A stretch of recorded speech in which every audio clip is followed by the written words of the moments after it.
Shalom. Puji nama Tuhan, kita kembali ada. Kita diberikan waktu dan kesempatan oleh Tuhan.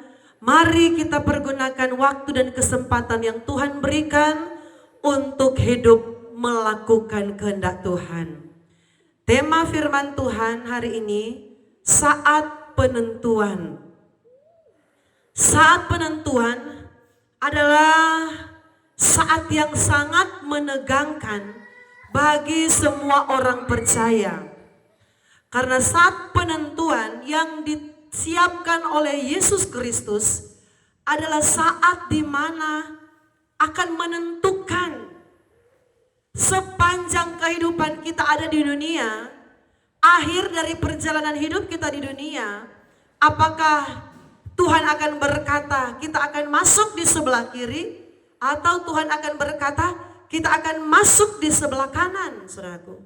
Dan saat penentuan ini, saat yang menentukan kehidupan kekristenan kita selama ada di dunia ini. Dan marilah saudaraku, kalau kita mau mengalami yang namanya kehidupan yang kekal, kehidupan yang senang abadi selamanya, kita lakukan firman Tuhan. Kita akan melihat ayat firman Tuhan yang akan mendasari tema yang saya sampaikan pada hari ini. Terdapat di dalam kitab Matius 25. Matius 25 kita akan mulai baca di sana, saudaraku, ayat 31 sampai ayatnya yang ke-33. Lembaga Alkitab Indonesia memberikan judul Penghakiman Terakhir. Ayat 31 sampai ayat 33 saya akan baca dan mari kita bisa memperhatikannya. Apabila anak manusia datang dalam kemuliaannya dan semua malaikat bersama-sama dengan dia, maka ia akan bersemayam di atas tahta kemuliaannya. Lalu semua bangsa akan dikumpulkan di hadapannya dan ia akan memisahkan mereka seorang daripada yang lain, sama seperti gembala memisahkan domba dari kambing. Dan ia akan menempatkan domba-domba di sebelah kanannya dan kambing-kambing di sebelah kirinya. Saudaraku, saat penentuan di mana Yesus Kristus akan datang sebagai Raja, sebagai Tuhan yang hidup kekal, sebagai Hakim yang adil, yang akan memisahkan. Alkitab berkata akan memisahkan, yang seorang akan Tuhan tempatkan di sebelah kanannya, dan yang lain lagi akan ditempatkan di sebelah kirinya. Saudaraku, di sebelah kanan, di mana Tuhan mengumpulkan domba-dombanya. Di sebelah kanan adalah tempat kebahagiaan yang kekal. Ialah surga yang indah. Dan orang-orang yang akan ditempatkan oleh Tuhan di sebelah kanan Tuhan adalah orang-orang yang sesuai dengan standarnya Tuhan Yesus sendiri. Dan kita akan melihat apa yang Tuhan standarkan kepada kehidupan orang percaya, sehingga saudaraku, domba-domba itu Tuhan tempatkan di sebelah kanan.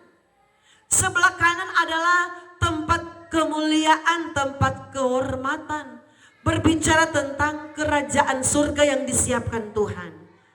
Kita akan melihat, saudaraku, apa alasan Tuhan, apa yang Tuhan rindukan untuk kita lakukan, sehingga di saat penentuan orang-orang yang melakukan firman Tuhan mendapat tempat di sebelah kanan Tuhan. Kita akan baca ayat selanjutnya, ayat 34. Dan raja itu akan berkata kepada mereka yang di sebelah kanannya, "Mari, hai kamu yang diberkati oleh Bapakku, terimalah kerajaan yang telah disediakan bagi kamu sejak dunia dijadikan." Ayat 35 kita akan melihat. Ayat 35 ini adalah dasar yang Tuhan tentukan, sehingga saudaraku, orang yang melakukan ayat 35 ini, dia berhak ada di sebelah kanan. Ayat 35 saya baca. "Sebab ketika aku lapar, kamu memberi aku makan." Saudara perhatikan ayat 35 ini. Ketika aku lapar, aku ditulis dengan huruf besar. Berarti ini Yesus sendiri yang dimaksudkan oleh ayat 35. Sebab ketika aku lapar, kamu memberi aku makan.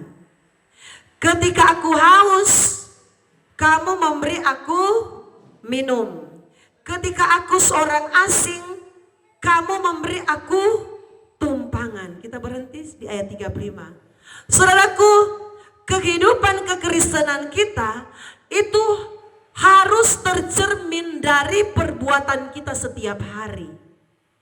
Karena perbuatan kita itulah yang akan menentukan, saudaraku, di hari penentuan yang Tuhan siapkan, di mana alamat kita yang sebenarnya. Apakah Tuhan akan membawa kita di sebelah kirinya, atau Tuhan akan menempatkan kita di sebelah kanannya? Itu tergantung dari segala sesuatu yang kita buat selama kita ada di dunia ini. Pengiringan kita kepada Tuhan, apakah kita sudah berbuat sesuai dengan kehendak Kristus? Firman Tuhan berkata, terimalah kerajaan yang disiapkan bagi kamu, yang berbahagia yang ada di sebelah kanan. Ayat 35 Tuhan berkata, sebab, ini alasannya, berarti ini penyebabnya. Sehingga domba-domba, sehingga kita semua ditempatkan di sebelah kanan. Orang-orang yang ditempatkan Tuhan di sebelah kanan.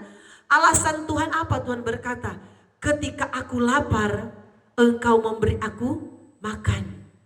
Ketika aku haus, engkau memberi aku minum. Ketika aku seorang asing, kamu memberi aku tumpangan. Saudaraku, ini berlaku bukan hanya ketika Yesus melakukan pelayanannya, tetapi ini berlaku sampai saat ini, saudaraku. Ada banyak orang Kristen yang tidak hidup dalam perbuatan yang memuliakan Tuhan.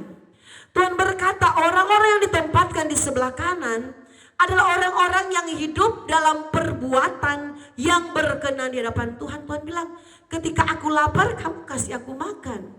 Ketika aku haus, kamu kasih aku minum. Bahkan ketika aku sebagai orang asing, kamu memberi aku tumpangan. Saudara yang diberkati dan dikasih oleh Tuhan, menjadi orang Kristen bukan hanya sekedar KTP. Menjadi orang Kristen bukan hanya sekedar rutinitas beribadah, berdoa. Tetapi menjadi orang Kristen yang Tuhan tuntut dari kehidupan kita, yang Tuhan mau cari dalam kekristenan kita, ialah perbuatan kita yang menyenangkan hati Tuhan.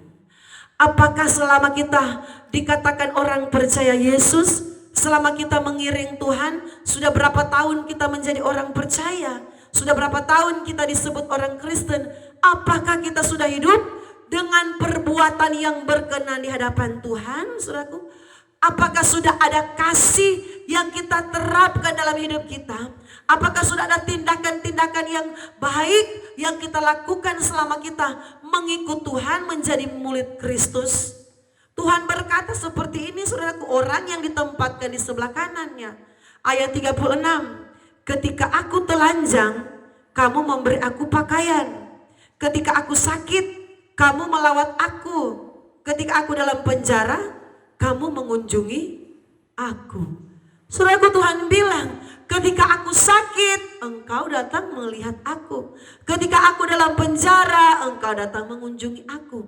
Saudaraku, ternyata perbuatan yang seperti ini yang kita lakukan, saudaraku, bagi orang lain, saudaraku, bagi orang-orang yang membutuhkan, bagi orang-orang yang membutuhkan uluran tangan kita, itu sudah sama dengan kita melakukannya untuk Tuhan.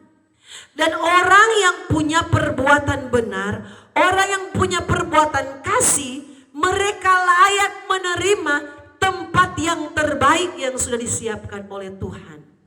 Tempat yang terindah yang sudah disiapkan Tuhan, yaitu surga yang kekal. Putih, penuh cahaya, kilau batu permata, tempat yang indah di sana. Itulah tempat yang terindah, saudaraku. Tempat yang terbaik yang Tuhan siapkan untuk orang-orang yang melakukan kehendak Tuhan ialah surga yang kekal. Hidup tanpa air mata, tiada duka nestapa, selamanya bersama Dia. Saudaraku, selama-lamanya kita akan bersama Tuhan dalam kemuliaannya di surga yang kekal, asalkan ketika kita menjadi orang percaya, hiduplah dalam kasih Kristus. Menjadi orang Kristen, hiduplah dengan perbuatan yang memuliakan Tuhan. Firman berkata, di saat Tuhan lapar engkau memberi, Tuhan minum, Tuhan makan. Saudaraku, kalau dunia sekarang ini, kapan lagi kita melihat Tuhan itu lapar, saudaraku? Kalau dunia sekarang ini, kapan lagi kita melihat Yesus itu sakit? Tidak kan, saudaraku? Kalau sekarang ini, kapan lagi kita melihat Yesus itu ada dalam penjara, disiksa, dan membutuhkan pertolongan kita? Tidak kan, saudaraku? Tetapi apa maksudnya Tuhan? Tuhan berkata, ketika aku lapar, ketika aku haus, engkau yang memberikan aku minum, engkau yang memberikan aku makanan. Ketika aku telanjang, kapan lagi saudara melihat Yesus itu tidak ada baju di sekarang ini? Saudaraku, tetapi ini adalah contoh, ini adalah gambaran bahwa ketika kita melakukan sesuatu untuk Tuhan, untuk pekerjaan Tuhan, untuk pelayanannya, saudaraku, kita sementara melakukan untuk Tuhan. Ketika kita melihat orang yang lemah, orang yang kesusahan, kita sementara melakukannya untuk Tuhan. Kalau kita banyak kali menutup mata untuk orang yang lemah, kita banyak kali menutup mata untuk pekerjaan Tuhan, untuk pembangunan gereja di mana kita berada, saudaraku, kita malas untuk berkorban, kita takut untuk memberi bagi pekerjaan Tuhan, saudaraku. Hati-hati, jangan sampai di hari penentuan yang Tuhan siapkan, Tuhan bilang, inilah kamu, silakan berada di sebelah kiri. Karena Tuhan bilang orang yang ada di sebelah kanan adalah orang yang penuh dengan kasih Tuhan. Orang yang penuh dengan kasih Kristus. Karena Tuhan bilang, ketika aku lapar, mereka sudah yang memberikan makan sama Tuhan. Ketika aku haus, ketika aku telanjang, ketika aku sakit, mereka yang datang mengunjungi aku, saudaraku. Berarti orang yang punya kasih, ada perbuatan dalam hidupnya, mereka layak mendapatkan bagian di sebelah kanan, saudaraku. Jadi orang yang tidak tahu melihat pekerjaan Tuhan, orang yang tidak punya perbuatan kebenaran, menjadi orang Kristen, saudaraku, takut untuk berkorban, saudaraku. Hati-hati. Firman berkata, orang yang kikir tidak mendapat bagian dalam kerajaan Allah. Orang yang pelit tidak akan mendapat bagian dalam kerajaan surga. Saudaraku, bukan berarti kami sampaikan khotbah ini supaya saudara memberi kepada kami. Tidak, saudaraku, jemaat pun yang kami layani sampai hari ini, kami sebagai pendeta, sebagai gembala, kami tidak berharap dari persembahan dari jemaat. Sampai saat ini, saudaraku, kami harus bekerja untuk menghidupi 6 orang anak, saudaraku. Berapa banyak jemaat yang kami layani? Tidak banyak, saudaraku. Hanya bisa dihitung dengan jari. Jadi kalau kami harus berharap di persembahan jemaat, kami, saudaraku, mungkin sudah tidak makan dan minum. Tetapi Tuhan pelihara kami. Tuhan berikan kami hikmat, kami tidak boleh menjadi pendeta yang malas. Kami harus berusaha, saudaraku, karena kami punya tanggung jawab untuk anak-anak kami, untuk kehidupan kami. Tetapi kami harus sampaikan firman Tuhan tentang melihat pekerjaan Tuhan. Jemaat-jemaat orang percaya harus tahu melihat pekerjaan Tuhan. Supaya apa? Supaya di hari penentuan nanti kita tidak menyesal, saudaraku. Amin. Jangan sampai di hari penentuan, di penghakiman terakhir banyak orang Kristen menyesal. Aduh, kenapa saya tidak masuk di sebelah kanan? Kenapa saya di sebelah kiri? Api kekal, neraka kekal. Karena apa? Dulunya saya ini tidak tahu melihat pekerjaan Tuhan. Saya ini pelit dengan pelayanan. Saya tidak mau mengasihi orang lain. Saya tidak melihat orang-orang yang membutuhkan. Pada akhirnya penyesalan itu terjadi, sudah terlambat, sayang. Tetapi sekarang kita masih diperingatkan oleh Tuhan, banyak-banyaklah berbuat kebaikan dalam hidup ini, saudaraku. Jangan hidup hanya untuk diri sendiri. Jangan kita berkata, Tuhan, saya kan masih kekurangan. Saudaraku, kami pun melayani, kami tidak selamanya dalam keadaan kelimpahan. Banyak kali Tuhan meluaskan kami untuk berkorban di saat kami kekeringan, saudaraku.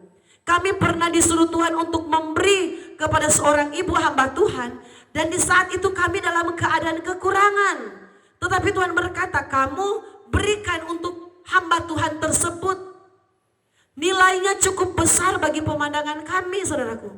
Kami di saat itu membutuhkan. Tetapi ketika suara itu datang untuk kami berikan, kami harus praktekkan, saudaraku. Melakukan firman Tuhan. Berkorban untuk hamba Tuhan yang lain. Walaupun kami punya kepentingan, kami harus abaikan dulu. Walaupun kami punya kebutuhan, kami harus kesampingkan dulu untuk mengutamakan hamba Tuhan itu yang Tuhan suruh untuk kami menabur bagi dia, memberi bagi dia. Saudaraku, tidak gampang menjadi hamba Tuhan. Ketika kami berkhotbah, kami juga harus sudah praktekkan, saudaraku. Kami harus menunda dulu segala kebutuhan kami. Kami harus menyepelekan dulu segala kepentingan kami. Karena Tuhan bilang kamu harus menabur bagi ibu itu, bagi hamba Tuhan itu. Jadi saudaraku, kami harus rela, kami punya kepentingan, kami belum utamakan, kami belum penuhi, kami punya kebutuhan. Kami harus beri dulu saudaraku bagi hamba Tuhan yang Tuhan suruh untuk kami berkorban. Saudaraku, itulah kami hamba Tuhan. Ketika kami sampaikan, kami harus melakukannya. Firman berkata ayat selanjutnya saudaraku, ayat yang ke-37. Maka orang-orang benar itu akan menjawab dia. Ini orang-orang benar yang ditempatkan Tuhan di sebelah kanan. Tuhan, bila mana kami melihat engkau lapar dan kami memberikan engkau makan, atau haus karena kami memberi engkau minum? Bila manakah kami melihat engkau sebagai orang asing dan kami memberi engkau tumpangan, atau telanjang, atau kami memberi engkau pakaian? Bila mana kami melihat engkau sakit, engkau dalam penjara dan kami mengunjungi engkau? Saudaraku, orang-orang yang ditempatkan Tuhan di sebelah kanan, Tuhan berkata sebagai orang benar, mereka bilang kepada Tuhan, Tuhan, kapan engkau sakit sehingga kami mengunjungi engkau? Kapan engkau lapar dan kami memberi engkau makan? Kapan engkau telanjang dan kami memberi engkau pakaian? Mereka juga sampai heran.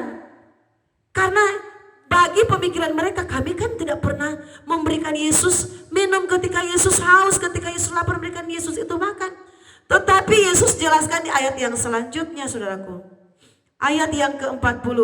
Dan raja itu akan menjawab mereka, aku berkata kepadamu, sesungguhnya, ini ayat pokok saudaraku, sesungguhnya segala sesuatu yang kamu lakukan untuk salah seorang dari saudaraku yang paling hina ini, kamu telah melakukannya untuk aku. Tuhan bilang, sesungguhnya apa yang kamu lakukan untuk seorang saudaraku, saudaraku huruf besar Yesus sendiri, kamu telah melakukannya untuk aku. Saudaraku itu berbicara siapa, saudaraku? Itulah hamba-hamba Tuhan, saudaraku. Saudara yaitu huruf besar itu Yesus. Siapakah saudaraku yang dimaksudkan oleh Yesus? Ialah saudaraku pendeta-pendeta, saudaraku. Ialah hamba-hamba Tuhan yang sungguh-sungguh. Ialah orang-orang Kristen yang membutuhkan tantangan kita. Itulah saudaraku yang dimaksudkan oleh Yesus Kristus. Tuhan berkata, sesungguhnya segala sesuatu yang kamu lakukan untuk saudaraku yang paling hina ini, kamu telah melakukannya untuk Tuhan. Kamu telah melakukannya untuk aku. Saudara yang diberkati oleh Tuhan, hidup itu harus sesuai dengan perbuatan. Hidup itu yang lihat ialah perbuatan kita, bukan cuma kata-kata kita. Hidup itu yang menentukan alamat kita jelas ada di mana. Itu bukanlah perkataan kita. Oh Yesus, aku mengasihi engkau. Di gereja kita seperti malaikat, saudaraku. Oh Yesus, aku cinta engkau Tuhan. Tetapi perbuatannya tidak sesuai dengan kekristenan yang melekat dalam dirinya. Tuhan berkata, ini kamu sebelah kiri. Saudaraku, kekristenan kita identik dengan perbuatan yang berkenan di hadapan Tuhan. Mengasihi Tuhan. Mengasihi Tuhan itu terlihat, tercermin dari perbuatan kita, saudaraku. Tercermin dari kasih kita, saudaraku.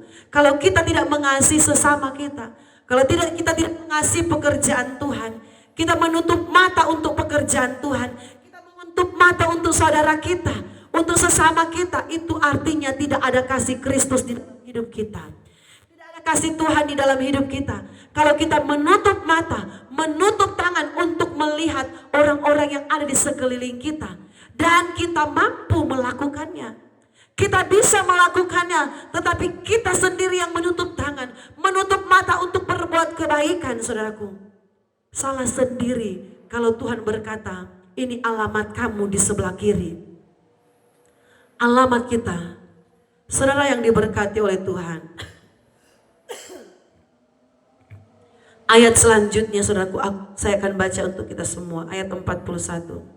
Dan ia akan berkata juga kepada mereka yang di sebelah kirinya, "Enyala dari hadapanku, hai kamu orang-orang terkutuk. Enyala ke dalam api yang kekal, yang telah disediakan untuk iblis dan malaikat-malaikatnya." Penjelasan Tuhan kita baca, ayat yang ke-42. Sebab ketika aku lapar, kamu tidak memberi aku makan. Sudah perhatikan. Ketika aku haus, kamu tidak memberi aku minum. Sudah perhatikan, kita berhenti di situ. Tuhan berkata, enyala engkau orang-orang terkutuk, saudaraku. Jadi orang Kristen yang tidak ada kasih dalam dirinya, sama artinya dengan orang-orang yang terkutuk, saudaraku. Orang Kristen yang tidak ada perbuatan yang menyenangkan Tuhan adalah orang-orang Kristen yang terkutuk, saudaraku. Adalah orang-orang Kristen yang tidak diberkati. Ayat firman Tuhan, sebab ketika aku lapar, aku Ruh besar yaitu Yesus. Ketika aku lapar, kamu tidak memberi aku makan, saudaraku. Saudaraku, untuk dunia sekarang ini, apakah kita melihat Yesus itu kelaparan? Saya bertanya kepada kita, tidak kan, saudaraku? Sekarang ini, saudaraku, Yesus sudah ada di tahta kerajaan surga. Tuhan tidak lapar, saudaraku, tidak haus. Tetapi yang Tuhan maksudkan, ketika kita melihat pekerjaan Tuhan yang membutuhkan uluran tangan kita, dan kita tidak memberi, saudaraku, kita tidak melihat pekerjaan Tuhan, tidak melihat orang-orang yang membutuhkan yang ada di sekeliling kita, itu sama artinya kita juga tidak melakukan untuk Tuhan. Sebab ketika aku lapar, engkau tidak memberi aku makan. Ketika aku haus, kamu tidak memberi aku minum. Ayat 43. Ketika aku seorang asing, kamu tidak memberi aku tumpangan. Ketika aku telanjang, kamu tidak memberi aku pakaian.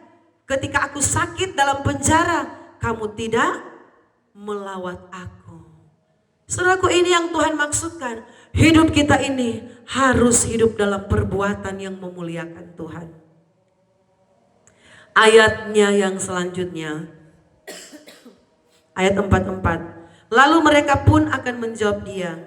Katanya, ini orang-orang yang di sebelah kiri, mereka berkata kepada Tuhan, Tuhan, bila manakah kami melihat engkau lapar, atau haus, atau sebagai orang asing, atau telanjang, atau sakit, atau dalam penjara dan kami tidak melayani engkau? Saudaraku, lihat. Mereka bertanya, Tuhan, bila mana engkau sakit, bila mana engkau haus, bila mana engkau lapar, dan kami tidak melayani engkau, Tuhan?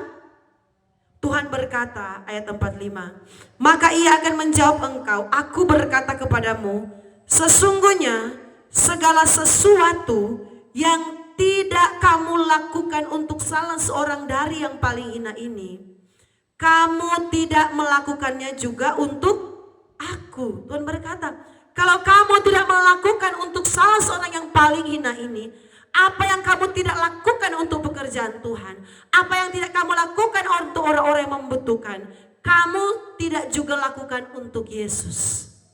Jadi saudaraku, kalau kita melakukan kebaikan dalam pekerjaan Tuhan, kita sementara melakukannya untuk Tuhan.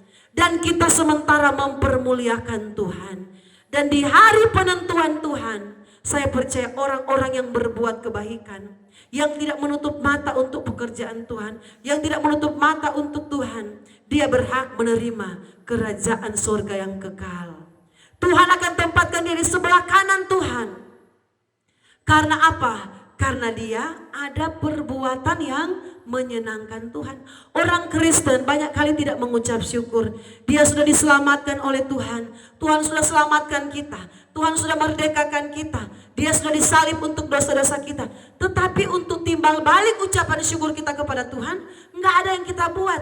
Jangankan berkorban untuk Tuhan, ibadah saja malas, saudaraku. Bagaimana mau rindukan kerajaan surga, sedangkan ibadah pun malas. Sedangkan mau berdoa pun malas. Mau cari Tuhan malas. Bagaimana orang itu mau dapat kerajaan surga? Sorry ya, kerajaan surga itu bukan tempat gampangan. Bukan hanya tempat bagi orang Kristen KTP yang mengaku-mengaku Kristen tanpa ada perbuatan di dalam dirinya. Sedangkan berkorban dia susah, saudaraku. Ibadah dia susah, apalagi mau lihat pekerjaan Tuhan. Apalagi mau memberi untuk Tuhan, pasti susah, saudaraku. Tetapi ini yang Tuhan cari dalam kekristenan kita. Orang yang tidak tahu melihat pekerjaan Tuhan tidak akan mendapat bagian dalam kerajaan surga. Saudaraku, ayat selanjutnya berkata, ayat terakhir, ayat 46.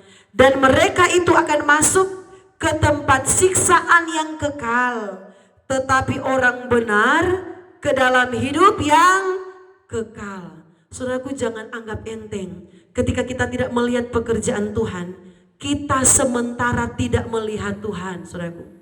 Jangan anggap enteng, saudaraku, ketika kita tidak melihat orang yang membutuhkan dan kita mampu untuk melakukan kebaikan, saudaraku. Kita sementara tidak melakukannya untuk Tuhan. Tetapi apa yang kita lakukan bagi pekerjaan Tuhan, apa yang kita lakukan bagi orang yang membutuhkan, kita sementara melakukannya untuk Tuhan. Dan ada upah di balik perbuatan baik kita itu, yaitu hidup yang kekal, saudaraku.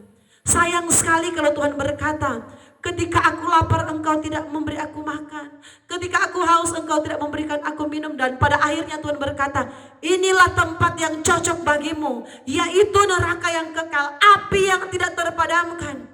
Sayang sekali kan, saudara, Tuhan sampai berkata seperti itu. Oleh karena apa? Oleh karena kita jadi orang Kristen yang tidak tahu melihat pekerjaan Tuhan, alias orang Kristen yang pelit dengan pekerjaan Tuhan. Saudaraku, kami sebagai hamba Tuhan, kami harus sampaikan ini supaya saudara tahu tentang kebenaran, supaya saudara tidak binasa, supaya saudara memperoleh hidup yang kekal. Hidup yang kekal itu harus disertai dengan perbuatan yang menyenangkan Tuhan. Menjadi orang Kristen bukan berarti ketika kita sudah diselamatkan lewat salib Tuhan Yesus di Bukit Golgota, kita sudah berpangku tangan, duduk manis, pangku kaki, saudaraku. Yang penting kan Tuhan sudah selamatkan saya, pasti saya akan masuk surga. Tidak, saudaraku, banyak ayat mengatakan, firman Tuhan mengatakan bahwa perbuatan kita itu menentukan, saudaraku. Yesus memang sudah menyelamatkan kita lewat dia rela mati di Bukit Golgota untuk kita. Tetapi kalau kita juga malas, saudaraku, malas ibadah, malas berdoa, malas berkorban, tidak tahu mengasihi, tidak bisa melihat pekerjaan Tuhan, Tuhan juga tidak akan memberikan kerajaan surga yang kekal bagi kita. Saudaraku, kerajaan surga adalah tempat terindah, tempat termulia. Itu bukan tempatnya orang-orang Kristen-Kristen KTP. Bukan hanya tempat orang-orang hanya sekedar menjadi pengikut Kristus. Tetapi benar-benar orang yang akan masuk dalam kerajaan surga adalah orang-orang yang sesuai dengan standar Tuhan. Adalah orang-orang yang melakukan firman Tuhan. Mari saudaraku, di hari-hari ini kita banyak berbuat kasih. Kita banyak melakukan kebenaran. Kita banyak melakukan kasih dalam hidup kita. Dimanapun kita bergereja, lihat gerejamu di mana engkau berjemaat. Apa yang dibutuhkan di sana, lihat pekerjaan Tuhan di sana.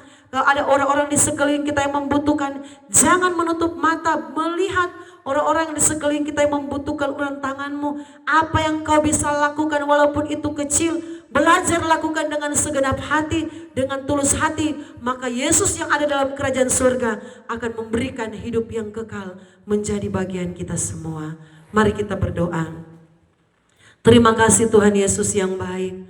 Kami yakin firman Tuhan itu mengingatkan kami supaya kami menjadi orang Kristen yang penuh dengan buah-buah kasih, penuh dengan buah-buah kebenaran, melakukan firman Tuhan, mengasihi pekerjaan Tuhan, tidak pelit dalam pelayanan, tidak perhitungan dalam pekerjaan Tuhan, tetapi hati kami selalu terbeban dengan pelayanan pekerjaan Tuhan. Hati kami tahu mengasihi, melihat orang-orang yang ada di sekeliling kami yang membutuhkan. Jadikan kami alat-alat-Mu Tuhan. Pakailah hidup kami Tuhan, biarlah hidup kami boleh menjadi terang Kristus menjadi bejana-bejana untuk kemuliaan Tuhan. Berkati semua pemirsa di rumah yang sudah like, sudah subscribe, yang sudah menonton khotbah ini. Berkat Allah yang luar biasa tercurah bagi kami semua.